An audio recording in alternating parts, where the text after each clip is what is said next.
This is a basic course in photography covering f-stops and depth of field and all kinds of great stuff. This afternoon at 1 o'clock is Photo 102. So if you haven't signed up for 102, please do so. You can cover both classes today, Photo 101 and Photo 102, and grab that diploma from LUMIX University. Again, if you have any questions during the presentation, drop them in the chat. My Dean of Photography, Mark Toll, will be answering the questions live in the chat. He'll also be bringing them forward to us all if it's something he feels we need to cover. And let's get started here. So we're going to get into LUMIX University Photo 101. Just a little bit about me. I am Mike Richardson, Southern California Sales Support Representative. I probably said that way too many times already this morning, but I am from a background of commercial photography. I had my own commercial studio for 25 years here in the Los Angeles area. I covered everything from small little microchips that fit in fighter aircraft all the way up to beer cans, wheel rims, computers, you name it. I shot it. My specialty was aircraft as far as helicopters, large container vessels, and then also anything that was reflective. Covered a lot of different stuff in 25 years of photography. And for fun, I love to shoot NCAA sports. Those of you from the Los Angeles area will recognize the USC Trojans. That is my team. At times I get the opportunity to travel and catch games in other areas. So when I was up in Washington with Mark doing some work for Panasonic, I actually got the opportunity to photograph the USC Washington game last year before COVID.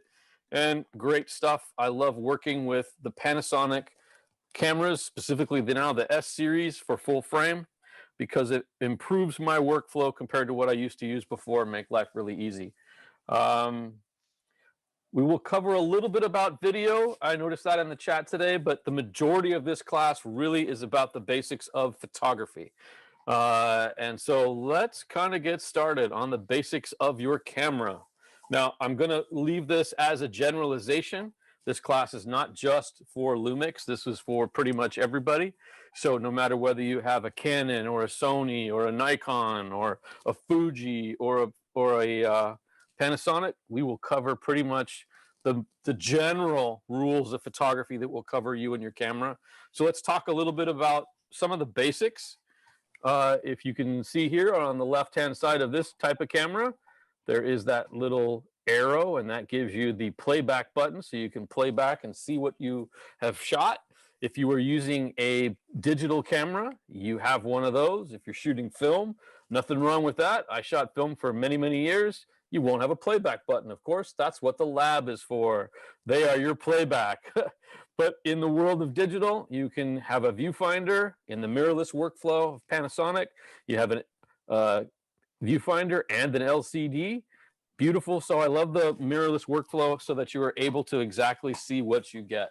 That is kind of the beauty of working in a mirrorless workflow, is that you have the opportunity to see exactly what you photograph in a perfect representation. So you kind of see what you get. Whereas with the DSLR, you have to play back the image to see exactly where you're at. There is a diopter adjustment. So if you wear glasses like I have, there should be a little wheel by your viewfinder, and you can add or subtract the diopter and correct the vision for you so that you don't need to wear your glasses to work with the camera. Your shutter release button is in the front. That's where you actually take pictures with. So you can press that halfway, the camera will focus, or you can press it all the way down and take a photograph. So we call that the shutter release button. There's a red button. If you have a camera that has interchangeable lenses, you have a small button where you can release the lens, and there's usually a red indicator where you put the red dot from the lens to the red dot on the film body or the camera body and attach your lens.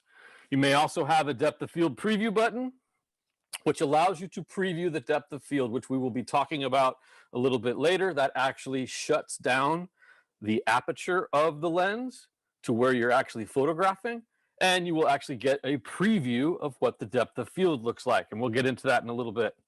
Some cameras have an LCD panel. So it gives you the ability to see what all the settings are. Some don't. That's okay. It's just different ways in which the manufacturers provide the information for you. Hot shoe is for mounting your flash unit if you need extra illumination.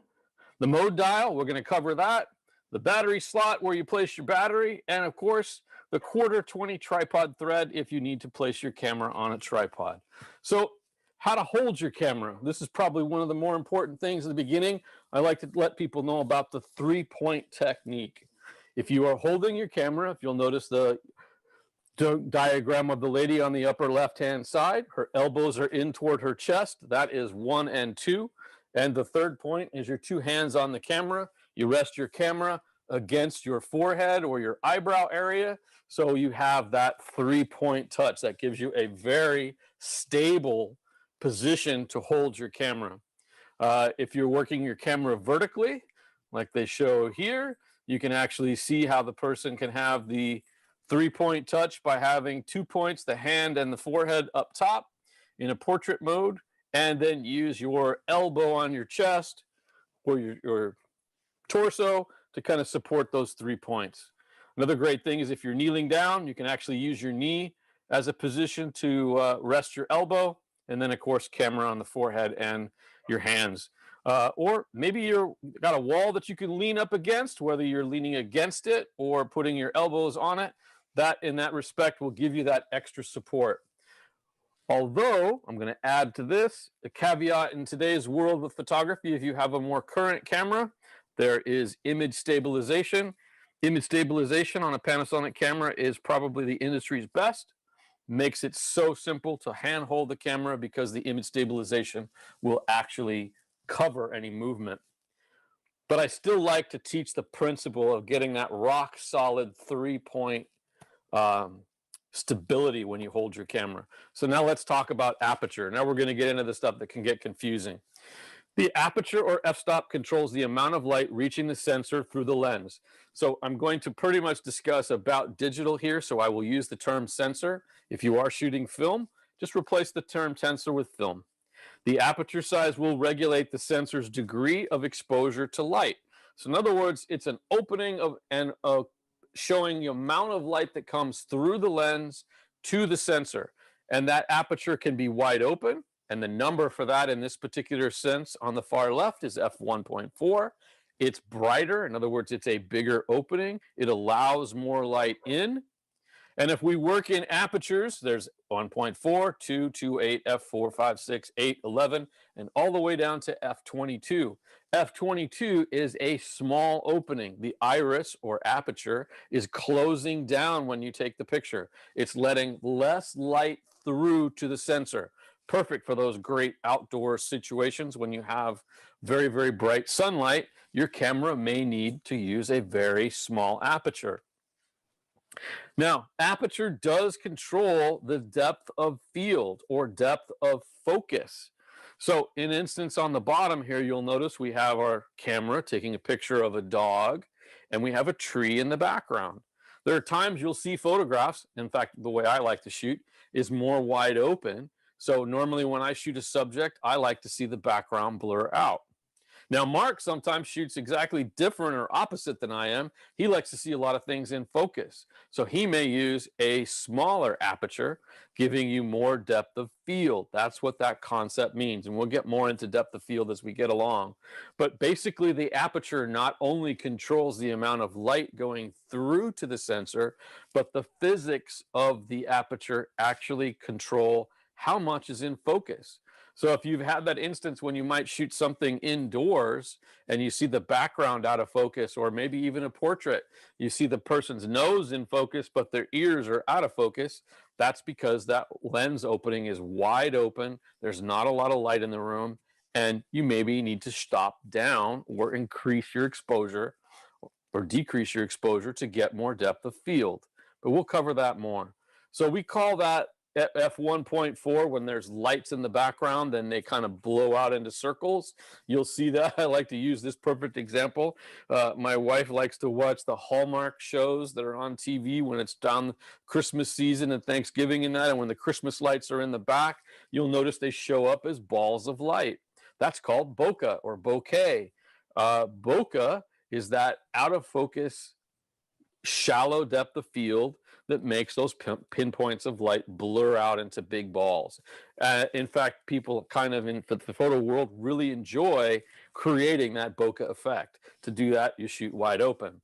Most portraits, or when I shoot sports, I shoot my sports wide open because I want to drop the background out. There's nothing worse than having, say, a football player running towards you and then having the entire stadium in focus and all that being really detailed. I like to do it the opposite way. I like to have the focus on the actual player, and so that I use a very wide open aperture so that my depth of field drops the people in the stadium out of focus. So you really see the player and the football or whatever sport we're shooting. Now, if you're shooting landscapes, you may want to see that flower in front of you and maybe that tree partway back, and you want to see that mountain range behind you. So in doing so, you would then use an f-stop of say f8 to f16, having more depth of field. Sometimes you can even go to f32, but to go to f32, if your lens allows that, you got to consider that you need a long exposure generally to do so, or very, very bright light. So here we talked about bokeh or bokeh. Here is some Christmas ornaments. They're little wine glasses, and in the back is another Christmas tree. And you can see I have shot this at f1.4 on an S1H with a 50 millimeter lens. And at f1.4, I focus on those little ornaments, which are like martini glasses, and the lights in the background blur out into those beautiful circles called bokeh or bokeh. Here's the same thing, focusing on some decorations for Halloween. I shot at f1.4 with a 50 millimeter on an S1H. And because I have such a shallow depth of field, that first skull in the decoration is fairly sharp. But you'll even notice like the top of his forehead is sharp, but as you travel further back, I'm already starting to lose focus on the left side of his teeth. And then, of course, the next skull all the way down is completely out of focus. That's using your f-stop or your aperture not only to control light, but to control how the look and feel of the photograph is. So now let's talk about ISO or ISO. Back in the day of film days, we called this ASA, but now we all call it ISO, International Standard. ISO is the level of sensitivity of your camera to light. The lower the ISO number, the less sensitive it is to light. The higher the ISO number, the more sensitive it is to light. So just like we are using the aperture to control how much light is coming through to the sensor, we can control the sensitivity of the sensor on how sensitive that is going to be to light. There's a thing that we're going to talk about in a little bit called the exposure triangle, where you balance all these things together to make a perfect photograph. So at ISO 100, it's full sun. You don't need that much sensitivity. If you get to shade or let's just say a cloudy day like they have up in Portland when Mark is there, if it's shady or cloudy, you might want to boost your ISO up a little bit to ISO 200. If you're working and you're in the shade of a building, say in New York City, you might need ISO 400. If you're working in early morning or late afternoon hours, sunset time, that golden hour of light, you may need even a little bit more sensitivity, 640 to 800. Or indoors, 800 to 1,000. In fact, even if you're indoors under just a single incandescent light, maybe ISO 1250, or late window light inside the house, 1600. So the higher the ISO, the more sensitive that the chip is. But there is a caveat to that. Just like when we change the aperture, we also change the depth of field. When you change the ISO, you change the amount of noise that is in the image. Kind of like film grain. Back in the day, if you used 400 speed film or you used 1600 speed film, the faster the film was, the larger the pieces of silver, the more blur or more sandpaper look, or the more noise, or we'll call it film grain, was in each image. So we'll notice at ISO 200 on the left, it's beautiful and clean. As we go all the way to ISO 1600 on the far right, you will notice that it's fairly grainy or noisy, as we call it in digital noise. And because of that, the reason behind that is as you increase sensitivity, going from say ISO 200 to ISO 1600, we are increasing the voltage or the power that goes to that sensor to get that sensitivity. And that power creates heat. That heat also and power creates noise. So there are some cameras in our line that have dual native ISO. So believe it or not, this image is shot at night at ISO 5000 because this is a camera that has dual native ISO. I can select two different ISO settings, low and high, and they're the same. So I can have the same noise at ISO 4000 that I might have at ISO 400. And so there are certain cameras in our line that give that great capability. And so you can shoot things like this with a camera like that that gives you very, very low noise. Now I had set this on high setting. If I had, and this is just lit by just a few street lights around, this is down by USC in Exposition Park by the Coliseum. And if you were to use it on the low setting and I had a very long exposure, this image would be very noisy. But the beauty of this is that because I had a camera that I can set to a high ISO with low noise, dual native ISO, I get that ability to have a very clean image. Now we're going to talk about shutter speed. Shutter speed is the length of time that the camera shutter is open to expose the light to the camera sensor. So first we controlled the amount of light by how much is coming through by the aperture. We also controlled how much light is coming to the camera or coming to the sensor by changing how sensitive the sensor is. Now we're going to control how much light comes to the sensor by how fast that sensor is seeing that light or how slow that is. So the caveat on that is by using a high shutter speed and sending less light to the sensor, we're also stopping motion. So at 4,000th of a second or 1,000th of a second, where I like to shoot my sports, you're freezing motion. Now, if I were to shoot a football game at a 30th of a second, that would show motion blur. Maybe creatively that's what I want, but right now we're not going to get into that creative section. We're going to get to the technical part. So if we want to stop motion and we want to have the least amount of light coming through to the sensor because it's a bright sunny day, we're going to use a fast shutter speed, such as 1,000 or 4,000th of a second. Most everyday photos are kind of shot in that 60th of a second or 250th of a second, and that will stop kind of the motion if they're just moving back and forth.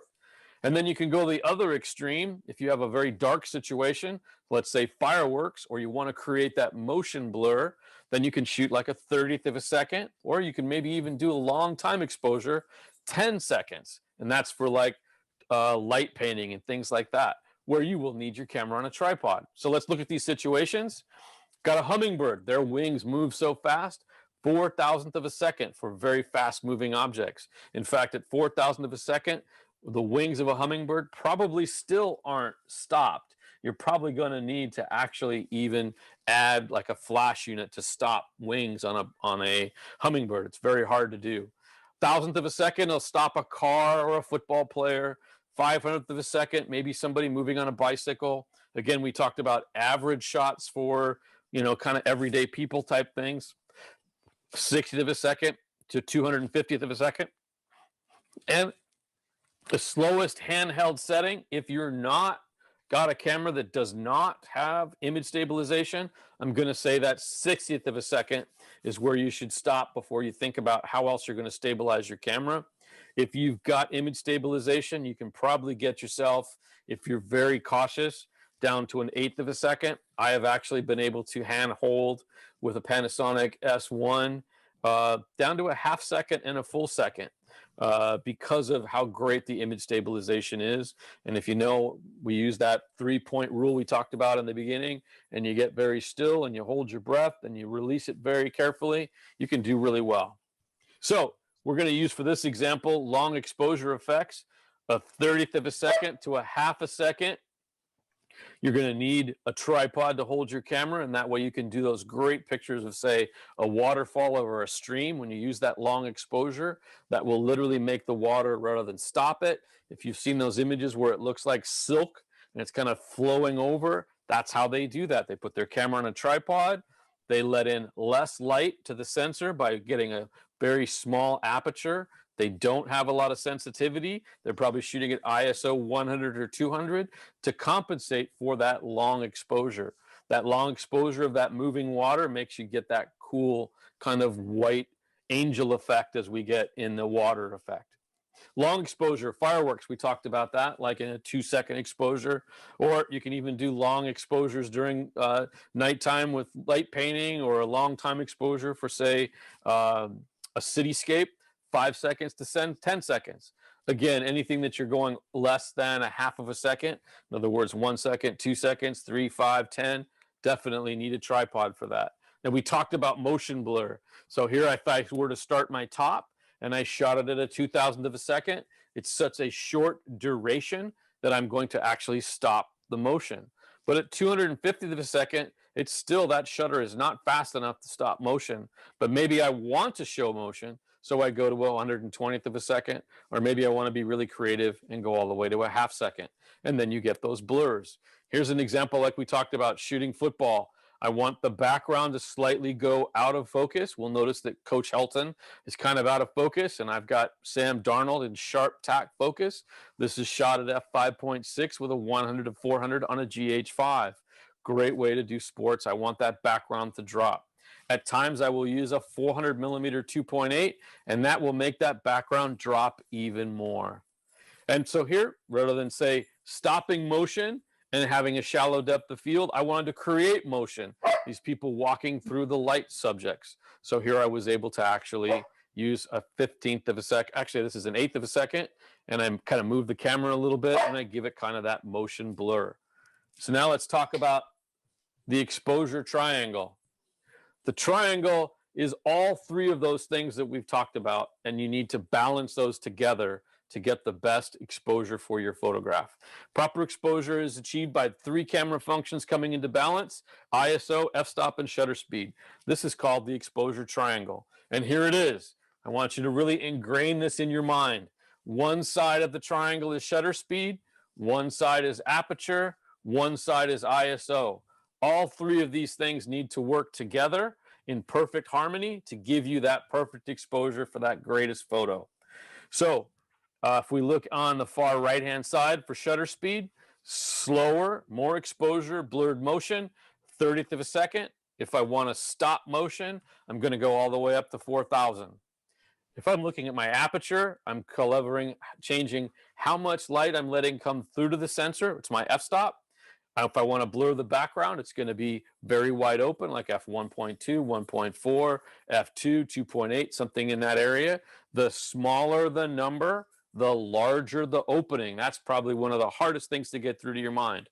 When I go to f22, it's not bigger, it's actually smaller. So f22 is a larger number, a larger f-stop, but it is a pinhole in comparison to f1.2. And then, of course, ISO at the bottom, less exposure, ISO 100, 6400 on the far right, noisier image. The balance between ISO, aperture, and shutter speed gives you those great, great, fantastic photographs. Now, shooting modes. These options may tell the camera how to set the shutter speed, aperture, and adjust the ISO. Set your white balance, pop the built-in flash, or change other picture settings internal to the camera. So depending upon what your shooting mode is, now let's talk about that. Now there's auto. Some cameras have auto. We call it IA in Panasonic terms. It's fully automatic. It's going to pick the ISO for you. It's going to pick the shutter speed, and it's going to pick the aperture. It's going to do it all for you, and away you go. It's great. It's fantastic. Works very well. But there are ways in which that can be tricked. So you may not always get the perfect example. So there are other settings that allow you a little bit more control.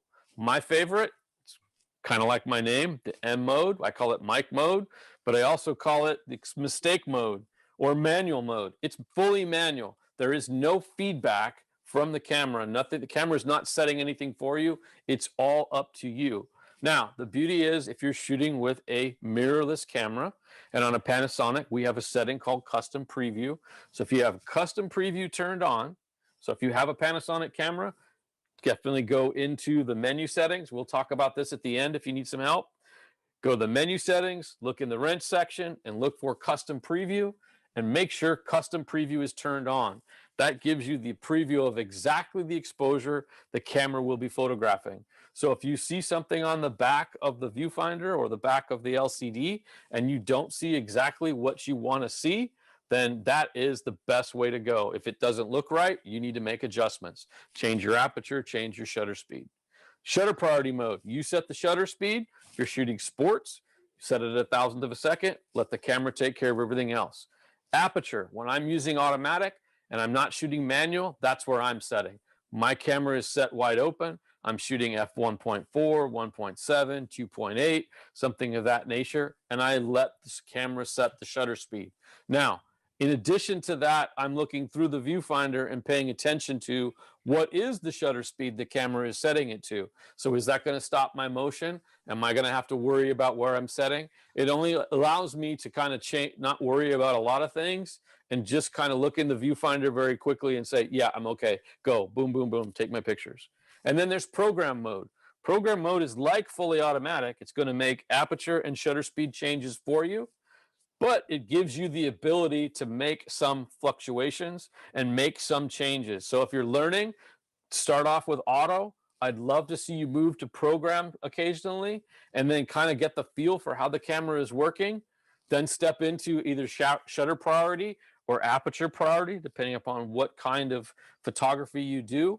And then, of course, I would love it if you would graduate to manual and enjoy manual eventually. So that's your challenge as you move forward. Some cameras even have different settings for certain types of looks. And so you can have a macro setting, a landscape mode, a night portrait mode, a portrait mode, and a sports mode. If you set your camera into any one of these, it basically prioritizes how the camera is going to automatically set up. So for instance, if you set it to sports mode, it's going to use a faster shutter speed and prioritize shutter speed. If you set it to landscape mode, it's going to use a higher ISO possibly, and maybe a shorter shutter speed so that it gets a deeper depth of field by using a smaller aperture like f22. So those are great ways to get started, as well as to set those centered things. Now, my way I like to work is using exposure compensation. Exposure compensation tells the camera that a photograph needs to be lighter or darker than the calculated exposure. In other words, there are some things that can trick a meter. And so in a mirrorless world, like I said, if you have your camera set to custom preview, you can literally see what you're going to get before you take the picture. So if I have, in fact, let me go here real quick. This is an LX100 Mark II. This is the camera I love to take out when I'm shooting street photography.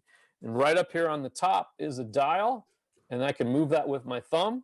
And that dial is exposure compensation.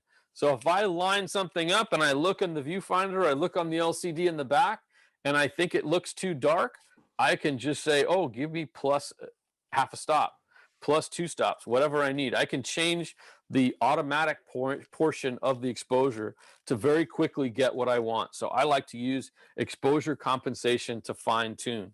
So these values are measured in stops, which can be half or double the amount of light recorded by the camera. So a photograph shot at +1 exposure compensation will be recorded as twice as much light as a photograph shot at 0. That's the logarithmic function of photography. Now, exposure compensation works in different modes. In aperture priority, like I like to shoot, I can basically, as you'll notice at the bottom, the meter was originally going to shoot that bird a little bit too dark. I can bump my exposure up and get my proper exposure. Same thing with shutter priority. I can bump my exposure up and it'll change the shutter speed and give me the proper exposure. I can do that all by just using exposure compensation. Now, in program mode, this is what happens. In program mode, when I talk to you about moving from fully automatic into program mode allows me to use exposure compensation.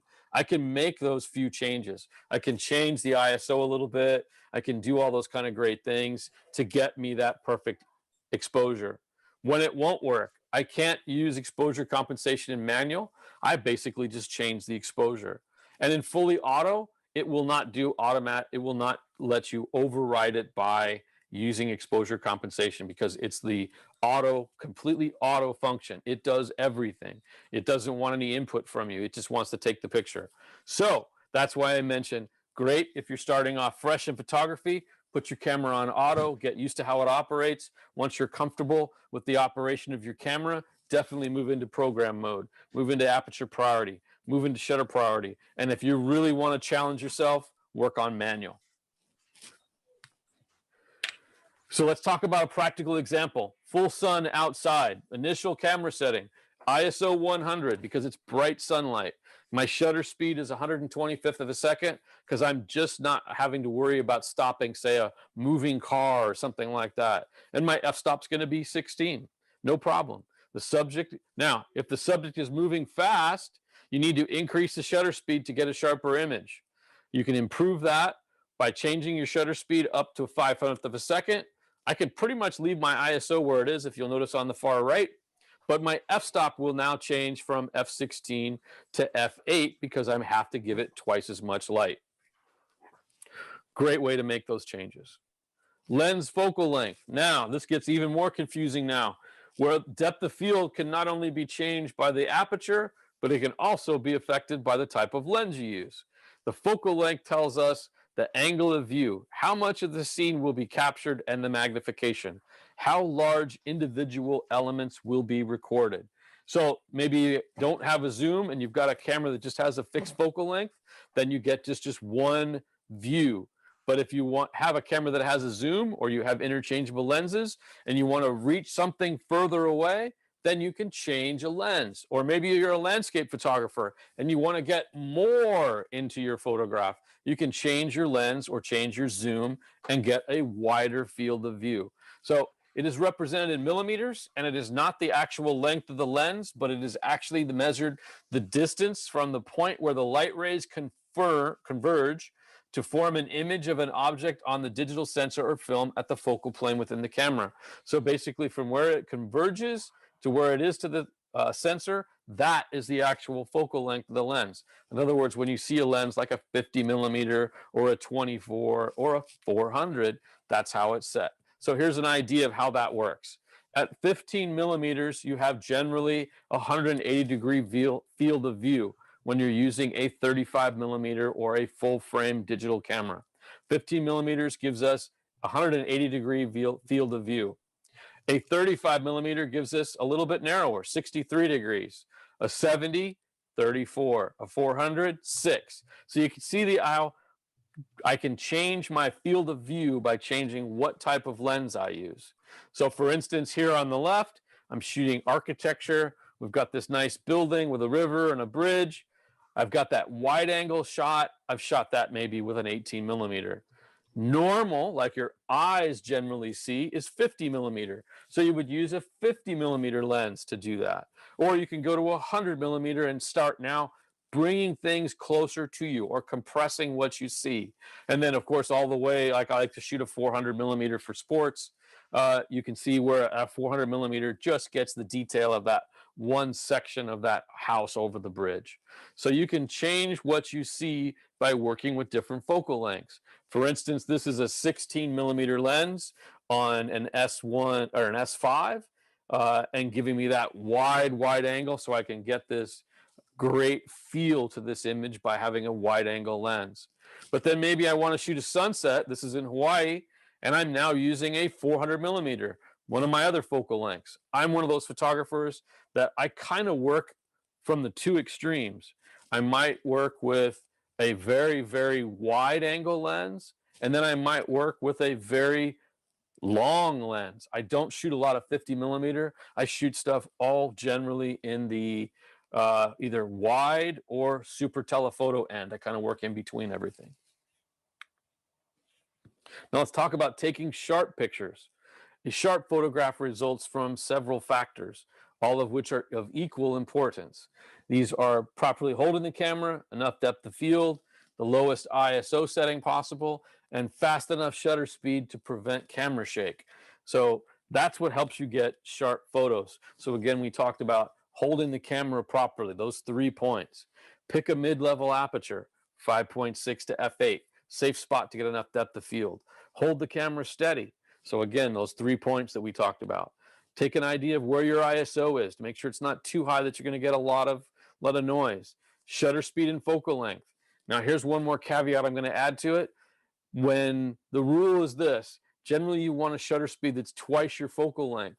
So if you've got a long lens, like I like to shoot with a 400 millimeter, I need to generally, this is a rule without image stabilization, think about having a shutter speed that is at least 800. Or if you're shooting an 85 millimeter for portraits, let's just use 80 for a term, double that number, 160. You want to have that shutter speed to be greater than 125. You need to figure about 2/50th of a second so that you are holding that image perfectly. Now let's look at this guide to kind of give us an idea where everything is on that. You can see that by using, say, a 15 millimeter. It's not recommended with a slower shutter speed. And as you work with, say, a 200 millimeter, you can see you want to be above 400th of a second, maybe even 1,000 to stop that handheld. With image stabilization, not as apparent to be as big of an issue. At 200 millimeters, you can see there on the bottom with image stabilization, they start saying maybe a 60th of a second is where you can be. But even at 125th, you can hold the 200 millimeter because image stabilization will help you out that much more and be that much great. Here again, using a high aperture, so I'm using a 1.4 as my aperture on this. This is with an 85 or a 42.5 on a GH5, which is equivalent to an 85 millimeter on full frame. And this was a dark day, so image stabilization saved me. Because of image stabilization, I was able to hold this camera nice and steady and get that beautiful photograph of that young lady. Now let's talk about scene modes.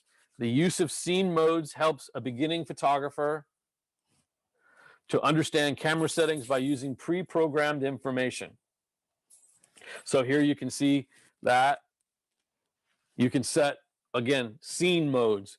If you're shooting in beach or snow, it's going to compensate the exposure so that it gets the correct look. Night scene, it's going to set it to where you get a longer exposure and maybe a low ISO. Fireworks, going to definitely set the camera so that it can do moving objects and blur to the background. Landscape, it's going to give you that small aperture and give you perfect feel from front to back, maybe giving you a lower ISO and a lower shutter speed, but then a very small aperture. So here's a few more. Macro portrait, either modes for focusing a large aperture to blur the background. Camera sets the necessary ISO. Candlelight. This mode is a variation of night scene, but usually disables the flash because you want to see just the candlelight. Sports. It's going to give you a faster shutter speed to stop things. So these are other ways of setting your camera without you doing it manually and give it a bias. So you may have to check and see where your camera has a scene mode. Now, one of the things I really like to do is to shoot black and white photography. So I like to set my camera on monochrome. And then I get these amazing black and white looks. In fact, on the little camera that I showed you before, LX100 Mark II, the beauty of that, it has our designers, our development team was able to make a picture profile called L Monochrome D that mimics the old Tri-X film. So I love using L Monochrome D and shooting some amazing black and white photos just in the camera without even doing any extra work. They come out fantastic just by using the monochrome setting. I have not had to do these and change these in Lightroom or Photoshop, to say from a color image to black and white. This is exactly how they come out of camera because I'm able to shoot my camera in a monochrome setting.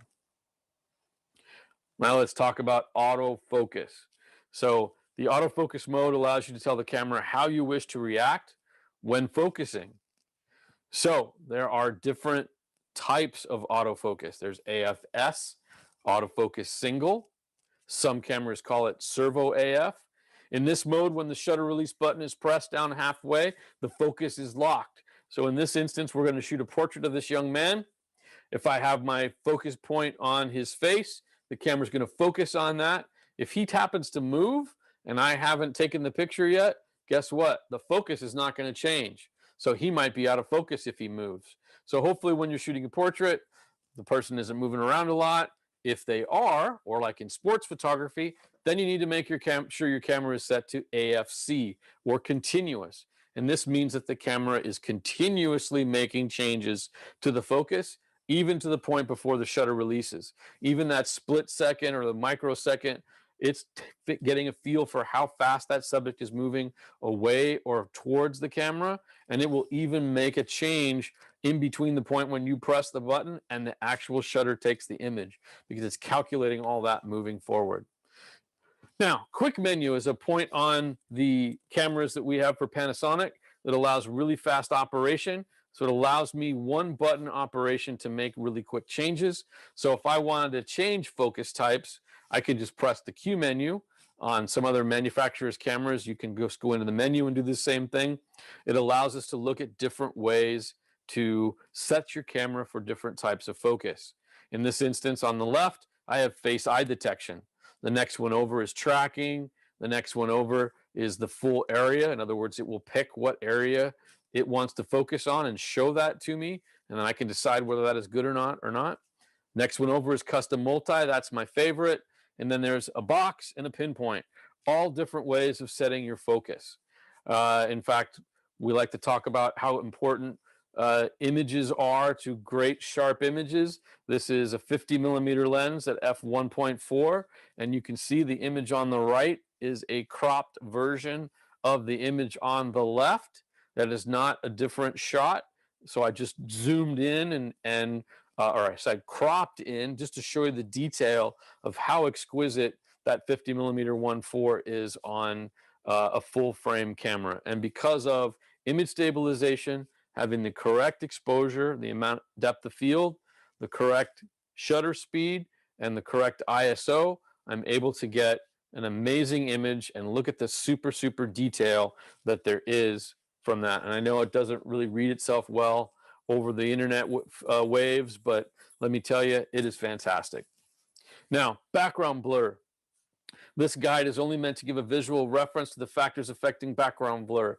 Therefore, the values you will see here may or may not be precise, but the numbers are not meant to be used as exact measurements or camera settings. So we're going to talk about how we change that, again, depth of field.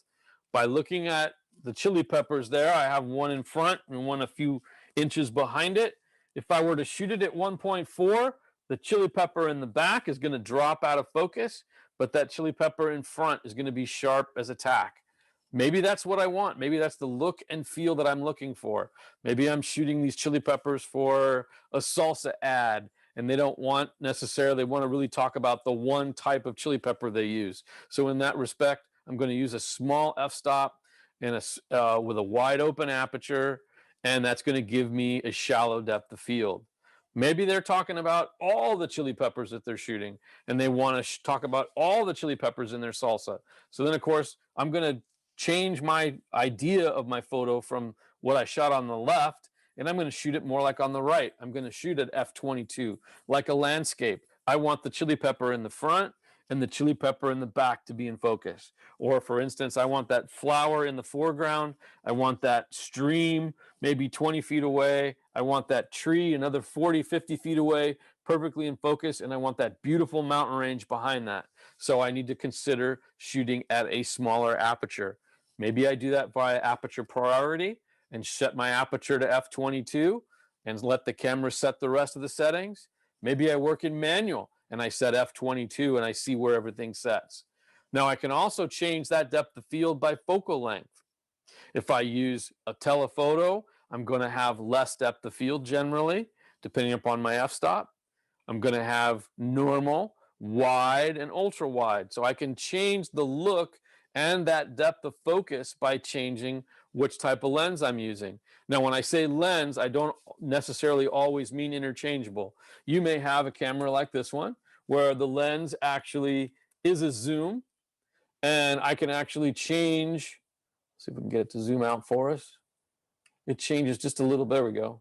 So you can see I can actually go from 24 to 70 with this camera, and I get a different look no matter where I set it. So you may have a camera like this that has a built-in zoom and it's not interchangeable. These kind of topics or subjects still work with that. It's just that rather than changing lenses, you are literally going to change the zoom, either turning the zoom ring or turning the lever back and forth and make that change. So for a perfect example here, not only does the lens make the difference with the amount of focus, I'm going to get you guys really confused here. Not only does the lens do it, not only does the aperture do it, but guess what? Where the subject is in relation to the camera makes a difference as well. So if we look at our focus distance, this little cabin in front of these beautiful mountains, if it is closer to the camera, I'm going to get a shallower depth of field, no matter what lens I'm using. Now, if the background distance is further from the subject, in other words, the cabin is further away from me, I'm actually going to still see the background drop out. But now if the cabin and the subject is further from the camera, they'll both be in focus with a wide depth of field and a sharp background. Or if the background is closer to the subject, in other words, I'm really up close to those mountains, then I will get everything in focus. So distance also measures into depth of focus or depth of field. So let's talk about depth of field, even though I'm going to drill it through here on the end of Photo 101 to make sure you truly understand depth of field, because it's really probably one of the greatest tools of photography. It's not only the aperture factor that will render more or less depth of field, there are other factors like the distance of the focal plane to the subject, which we just talked about, the relationship of the subject or the background to the camera, the sensor size, and the lens focal length also will add to the equation. So if you've got a really, really long telephoto lens, you're going to have a shallow depth of field. If you have a really wide angle lens, you're going to have more depth of field just because of the physics of the glass. So here's an idea. We're going to talk about taking a picture of this nice little dog, and we have a mountain in the background on the far right. If we look at f2.8 and that dog is about, let's say, 10 feet away from the camera, and I shoot at f8, you will notice in that dark blue band, I may not even get from his nose to his tail in focus. I may just get his head in focus. Now, if I switch to f11, I may get the entire dog in focus and a little bit before and fair amount after, but my mountain is still not tack sharp. It's not as blurred out as it is at 2.8. There's a little bit more detail to it, but it's not tack sharp. Now at f22, I've got this huge amount of depth of field. I can cover from, say, 4 feet all the way out to infinity, or where that mountain is in focus, because of just using aperture and the focus point. In other words, the dog has stayed at the same position. All I've changed is my aperture, not changed my lens. I've not changed the distance between the camera and the dog. I've only worked with where my aperture, and I've kept the dog at the same point. Now, if I change the position of the subject, I can help that out as well. So in other words, I can shoot maybe all at f8. The f-stop has stayed the same, but if I bring that dog very close to me, I'm not changing the lens, I'm not changing the focal length, I'm not changing the aperture. I'm only changing the distance of the subject that I'm focusing on. Now, if I change that dog and I bring him to, let's say, 5 feet from the camera at f8, I still may not get his entire body in focus. Yet if I push him back to maybe 10 feet, I can definitely cover him in focus, but the background is still blurred. And at f8, at 18 feet, you can see I'm getting closer to getting everything in focus. Not everything, but I have more to work with. So this is something that a lot of photographers will work with. In fact, even in the sports world, if you shoot a little bit of a deeper depth of field, you have more of a, let's call it a fudge factor, or more of a mistake area. You can have more of depth of field. So when I shoot sports and I shoot at a 400 millimeter and I shoot at 2.8, believe me, I've got to be very, very accurate because I have a very shallow depth of field. Now we'll talk about changing the lenses. If I have my zoom zoomed out to 28 millimeters and I still shoot at the same f-stop and I put the dog at the same distance, I can cover everything from the foreground to the background, tack sharp. If I go to a 50 millimeter, that look that's kind of like what you see with your eyeballs, I can be from maybe 7 feet, 8 feet, all the way out to maybe 30 feet. And it's less depth of field. If I go a 200 millimeter at f8, believe me, I've not even got from the nose to maybe the back of the dog, and the background is completely blown out. So as you use a longer focal length, even though you've got the subject at the same position, you're going to have less depth of field. So let's do a little bit of review. This was a hibiscus in Hawaii that I shot, and I did this for my class. So I wanted to give you guys kind of a practical concept. You're traveling, you see this beautiful flower, boom, you want to take a nice picture of it. That's not bad. It's not a bad picture of a flower, but there's a lot going on. Look at that background. That background's kind of busy. So to think that, see how that background is, believe it or not, I shot this at f11, and that has given me a fairly big depth of field. This flower is close to the camera. The petals are all in focus. The stamen's in focus. But that background, to me, personally, is kind of busy. It takes away from it. You kind of look at those other flowers in the background. Now, if I go from f11 and I go to f8, look what has happened. I'm going to go back here. There's where we were. Now we've changed our depth of field just by changing from f11 to f8. I'm starting now to blur that background out. The flower is becoming more important, shall we say, or more prevalent in the image. Now let's go to 5.6. You can now see the background is really blurring, and you really see the flower. So here we are is where we started, and here we've gone a little bit more, less depth of field. Of course, my dogs are barking. They didn't like this photo. And then there's the next one at 5.6, where we're starting to blur that background out a little bit more. Hang on a quick second.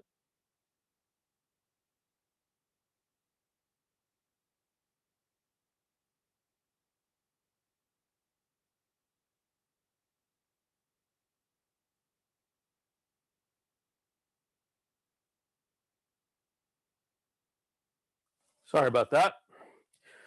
We can be a little quieter now. Now, here we are shooting at f2.8. So we've gone from f11 all the way down to 2.8. And now you can see that I've blurred the background out completely. My depth of field is so shallow, even though I've got a decent depth of field, I've got the stamen in focus. But if you look at it's hard probably to see on the internet, but the front petal and the rear petals are soft. I'm not holding that much depth of field. My depth of field is so shallow. So you can see going from the picture on the left to the picture on the right, it's the same flower, same light. I've just changed my aperture. Which one do you think is prettier? I like the one on the right because it takes that background image away. But we're going to go one more step. So as we wrap up kind of here on the Photo 101, this is what I really want you to think about. If you see something that you like and you have the time, not only do something like this, shoot different apertures, but then once you've got that photo that you think is right, look at that same subject in a different way. Because maybe you can look up, you can look down, you can look left, you can look right, you can change your perspective of that same flower. And just by moving it around, you can get a better picture. So I think all of us can agree this is a much better photograph. And all I did was start from a different angle. In other words, I moved around a little bit. I kind of analyzed what this shot was. And I've got a fair amount of depth of field. I've got from the tips of the stamen to the flower, of course, because now I've got a shallower plane of focus. But I gave it a shallow depth of field so that the foliage there on the left goes out of focus and your eyes really go to the flower. So you can see, I'll go back here. Yeah, it's kind of a neat pic. We can take it to the point where we blur the background out, but then take another couple of seconds or another minute and just think about looking at it in a different way and change your entire perspective. And by doing that, you can probably improve your photography.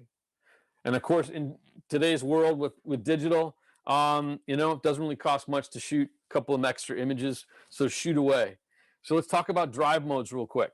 The choice of drive mode is an assist function of the camera. Most of the time you will use the single shot mode. However, there are situations where you will be happy to make use of other options. You have single shot. Now, here's where, again, Mark and I work differently. Mark is a single shot shooter.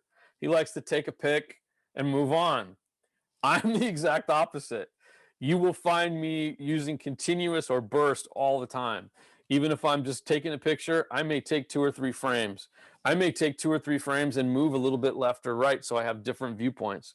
Just different ways of doing photography. Doesn't mean it's right or wrong. Everybody has different ways of doing it. Single shot means you're going to get one image. You're going to release the camera, push the button, and you're going to get one single shot. Continuous burst means I'm going to hold that button down, boom, boom, boom, boom, boom, like you've seen those guys shooting sports. You're going to get a whole variety of images. And you can, of course, take the time to edit all those. And then, of course, self-timer. In this day and age, self-timer is a great way, more kind of the old school way of doing it. Set your camera to self-timer, put it on a nice rock, put it on a tripod, run into the photo. You've got 10 seconds to do so. Hope you can get in the picture, get a nice smile, boom, it gets your picture. But nowadays, if you've got Wi-Fi, that's the way I think you should take family or group pictures. Use the Wi-Fi, use your smartphone, set it up to your camera. You can literally casually now walk into that photo. You can look at it, you can see it on your screen of your phone. Get everybody in together, get it all perfect, make sure everybody's in, because you know when you used to run in with a self-timer, you cut somebody's head off or somebody's in part way. This way you can see it, you can know if you got on your smartphone, and then you can release the camera. In fact, I do lots of times, I'll take the smartphone, put it behind my back, and just release it that way once I know I've got everybody in the right spot. Remote, you can use a remote wireless or wire or wireless mode. So some cameras have a remote port.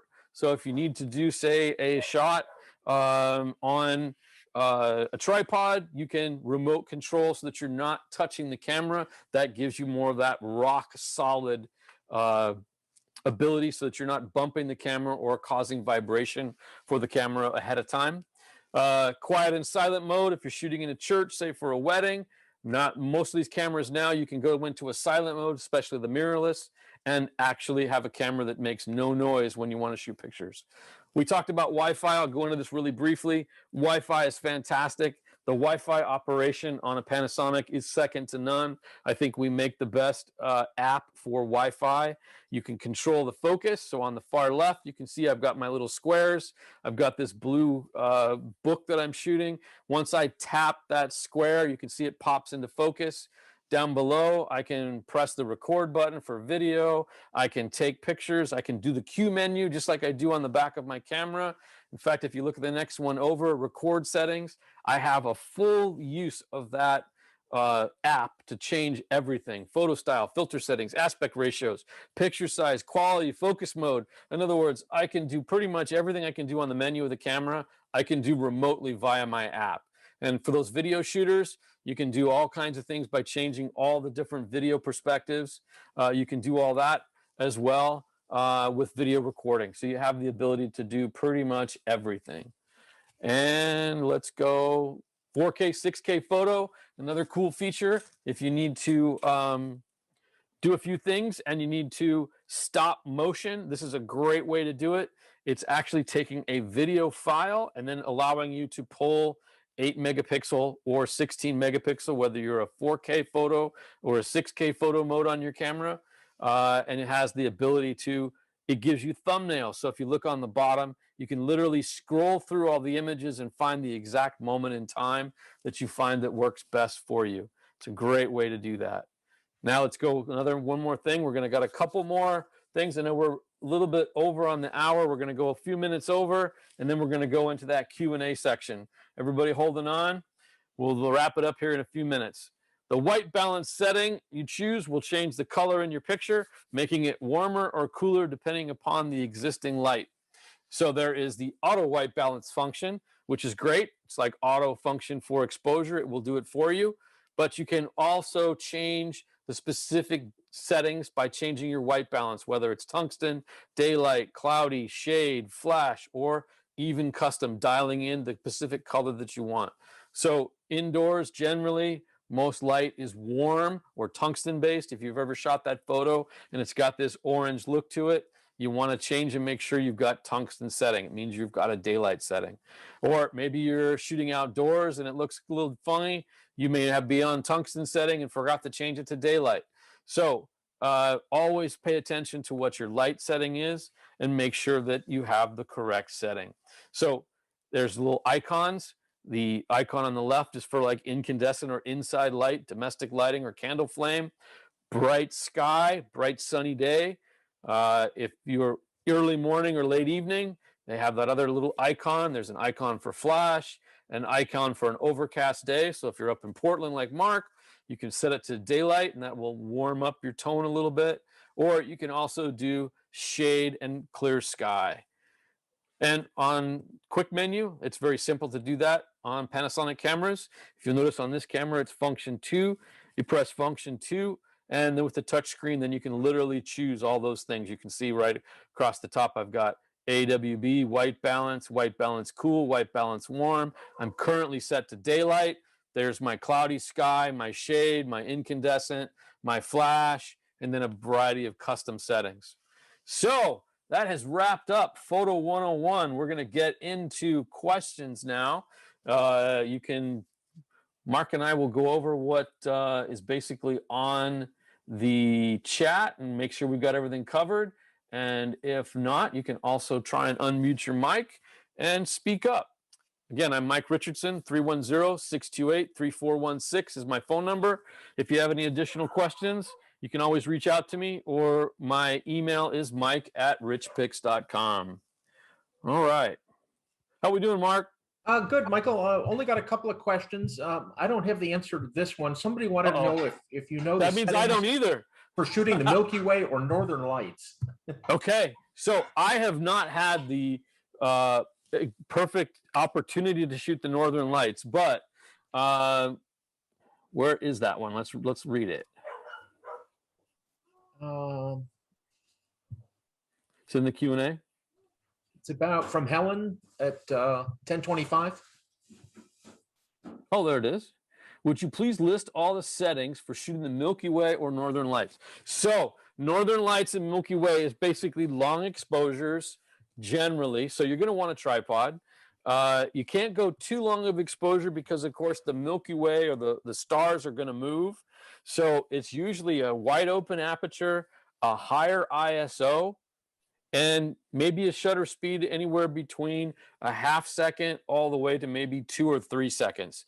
You don't want to go too much more than that unless you want the light trails or you want the stars to give you that kind of light trail look.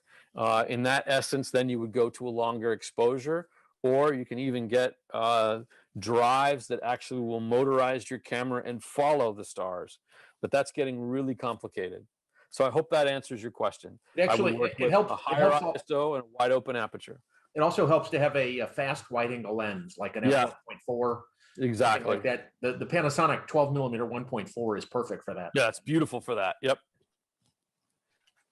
I don't think there was a couple of raw questions that I answered. Okay. Do you get more latitude out of raw files, more ability to adjust? Definitely. Yeah. You have more capabilities with a raw file than you will with a JPEG, but you have to take the time and effort to work with it, of course. That's where Mark and I are probably a little different. Mark will be the raw processing guy, and I'm more the JPEG guy running gun, but I generally shoot both. And if I have something that I'm really impressed with, I will use the raw file always over a JPEG. But if I have to work quickly, then definitely it's in a JPEG. Somebody asked if Panasonic is going to continue making micro four thirds lenses. The answer is yes. Oh yes, yes, and yes. Yeah, we know of a couple that are on the drawing boards. Yeah. Panasonic has sort of taken a diversion to work on the full frame cameras, but don't worry, the micro four thirds cameras are coming back strong. Linnell FZ300, thanks. Welcome to the family. Definitely use these tips to get you started. Michael, I do have to jump off. So all right, Mark. Okay. Thank you all for showing up, and I'll leave you with Michael. Thank you, everyone. I will stay on for a few minutes. If you want to drop a question in the chat, feel free. Otherwise, if you want to drop off, we're covered. We'll see you back at 1 o'clock for Photo 102. I'll just monitor the chat here for a minute. Thank you, everyone, for joining us. I hope you got some information with today's program. Let me message, where are we at? And you tell me when to shoot AVCHD versus MP4. Well, that's going to be dependent upon your. So the question is, can you tell me when to shoot AVCHD versus MP4? Basic reasons on that is the codec of choice, depending upon what you're editing with and what your final delivery is going to be. AVCHD is great for things that maybe are delivered onto computer or on DVD, things like that, where MP4 is kind of more universal. You can go either way with that. And it also depends on what editing platform you are on. If you're working on a Mac, I would suggest you work in MOV or MP4 or AVCHD. On a PC, generally the MP4 seems to read well, and also AVCHD. It all depends upon the quality. AVCHD is going to be a little bit of a larger file and not compressed as much. Will I be offering your light painting class again in the future? Well, that is a loaded question. I would love to say that yes, I will be, but currently, as we stand right now, the technical team that I'm a member of from Panasonic will be eliminated as of Wednesday late afternoon. So as of April 4th or April 1st, I will no longer be with Panasonic. So maybe you'll see me back in another way, in another colored shirt. Maybe, who knows, we'll cross our fingers. But I would love to be able to teach that light painting class again. But right at this point, I don't have a schedule for that. But I'm sure I will appear later somewhere working with Samys to provide you that class. If you want to send me an email, mike@richpix.com, definitely do so. And I will, I believe I have a couple of those on the recordings. So I can send you, you can also go to my YouTube channel, but send me an email and then I can send you the link to one of the recordings or a couple of recordings for that light painting class, and you can definitely check that out. Well, thank you, Patrice. I appreciate that. It's been actually very good. I have a couple of offers. I just got to make decisions. So thank you very much.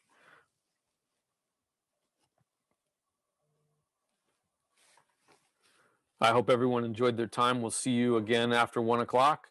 I'll hang out here for a couple more minutes if you have any other questions.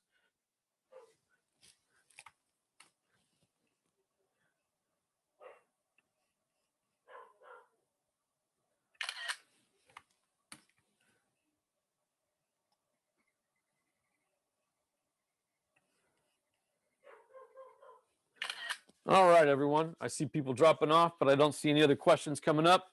I'll give you another opportunity to type in there and ask your questions. Otherwise, we'll see you back at 1 o'clock for the rest of this program for Photo 102. Frames per second. I'm assuming you're going to ask that in relation to video. If that's the question, as far as 24 frames, 30 frames, 60 frames, given the 24 frame, that's going to give you the kind of most, quote, cinematic look.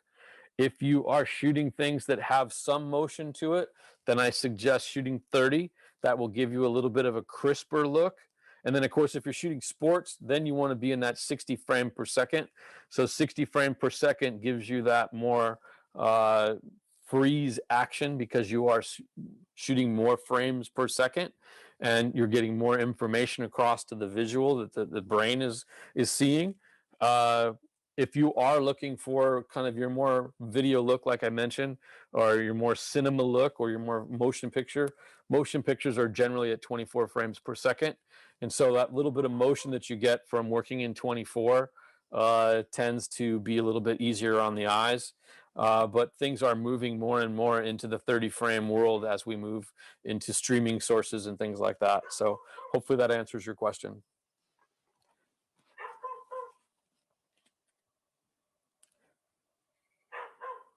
You're welcome, Patrice. All right. Any other questions? Drop them in there.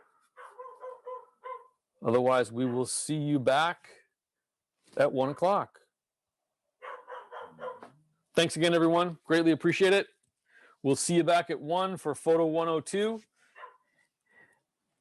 Subject matter at 1 is going to continue your photographic education. We're going to get into kind of composition and a little bit more on ISO and a little bit more on white balance and color balance and things like that. So it's just a continuation on the photo basics, but a little bit more in depth. So we'll talk about colors in photographs. We'll talk about composition, 1/3, 2/3 rule, all those kind of great things.